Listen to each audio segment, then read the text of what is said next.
سمعت رسول الله صلى الله عليه وسلم يقول: إنما الأعمال بالنيات وإنما لكل امرئ ما نوى، فمن كانت هجرته إلى دنيا يصيبها أو إلى امرأة ينكحها فهجرته إلى ما هاجر إليه।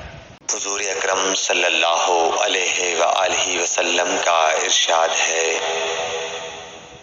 तमाम आमाल का दारोमदार नियत पर है और हर अमल का नतीजा हर इंसान को उसकी नियत के मुताबिक ही मिलेगा। बस जिसकी हिजरत दौलत दुनिया हासिल करने के लिए हो या किसी औरत से शादी की गरज से हो, बस उसकी हिजरत उन्हीं चीज़ों के लिए होगी जिनके हासिल करने की नीयत से उसने हिजरत की।